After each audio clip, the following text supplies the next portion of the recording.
We are now officially entering the sixth major extinction facing planet Earth. Our species is at risk.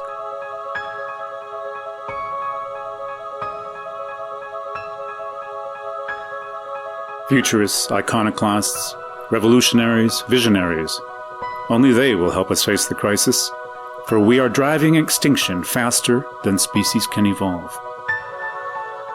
Our top experts shape the world of science as we know it. Only these scientists can change the dangerous path we're on and help save no less than humanity.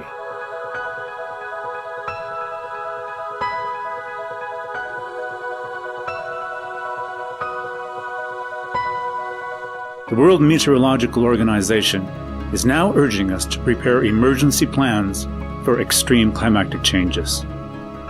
Our only way out is to get rid of carbon dioxide.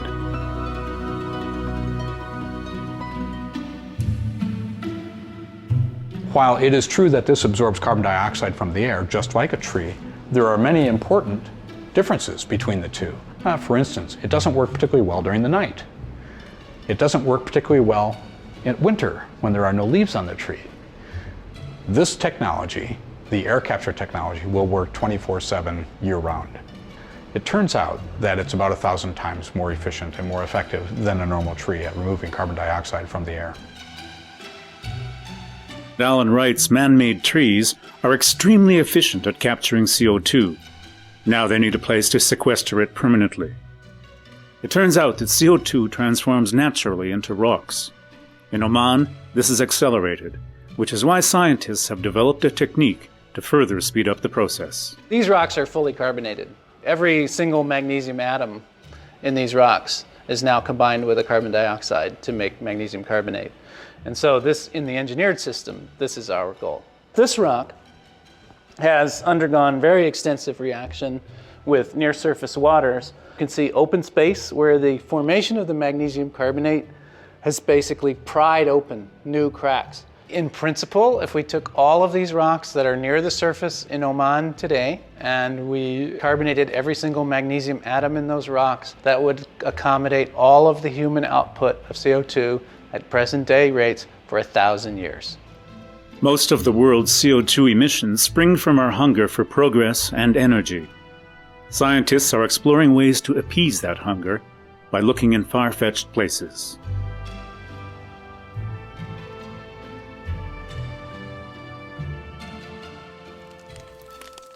So the concept of space solar power is a very, very elegant one. You take large solar arrays and you place them not on the surface of the Earth, but up in space, where the sun shines 24 hours a day, 7 days a week.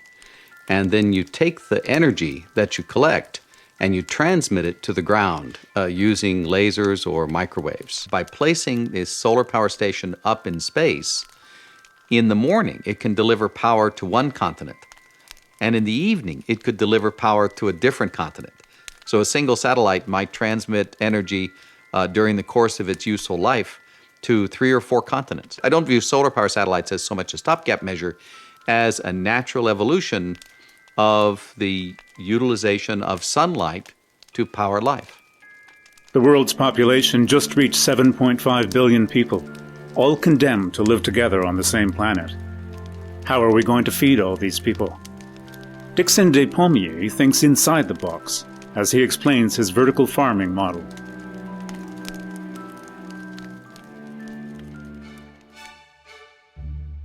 The world today faces 2 major problems. One is an increasing population of people. Today we're up to 7 billion, and in another 20 to 30, maybe 40 years from now, we might add another 2 to 3 billion more people. We won't have enough land to farm traditionally to make sure that they also have enough. Vertical farms can exist anywhere, in any kind of building. And the reason for that is that the plants only need 2 small wavelengths of light in order to grow.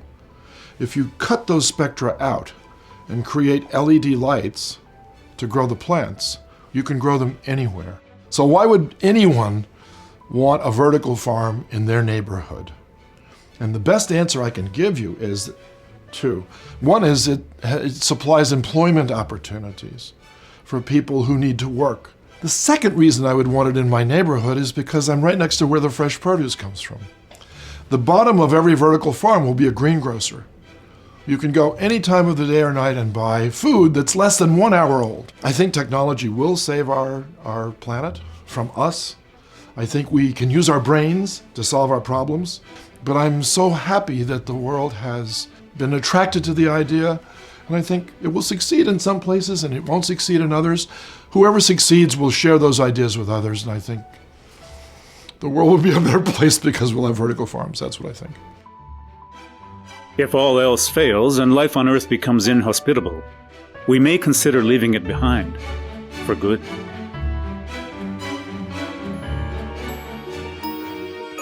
You look at sailors during the kind of, age of exploration, you'd have islands or you'd have halfway points to kind of refuel and kind of, feed your men. And if you had that similar in space, it could make it a lot easier. If you could get things kickstarted on the moon and getting, energy and supplies on the moon, or even on another planet such as Mars, and you had space stations across the way. I don't see currently, and maybe in the next 20 to 100 years, we'll see technology where you can have a craft that can do light speed or something like that. But there's such vast distances in the galaxy. I don't see with our current technology that we don't have kind of small space stations along the way. Because if we do it just straight shot there, and we just explore, if we don't get it in the right trajectory, we may not make it back, and it's a one-way trip. However, if the technology is there and we can bring life to a planet that didn't have any life, I think it's worth a try. This is where you might have a person that has the idea, well, if you just do this, you have a jet propulsion thing that can reach light speed. And if we can do that, then we could, the sky's the limit. Without changing our paradigm for living, without interconnectedness, we will not thrive as a species. As population goes up and stresses increase, how do individuals, families, and small communities maintain a decent quality of life? The quality of your life will be largely determined by how the poorer people in your community are getting on, because when people are alienated, then problems arise. When they feel comfortable and don't feel alienated, things go better. Until we have a sense that we are involved as individuals in a world in which all life is interconnected and interdependent, it gives us a sense that there is a purpose and that we can make a difference. All these solutions are close at hand, yet we fail to implement them. Why is that? Is it a question of policy, of science, of timing, of need, or of will? Is it? Nothing is impossible to a willing heart. It is within our means to repair the unforgivable damage we inflict on our planet. For money may rule the world, but without love and respect for one another, we will not survive.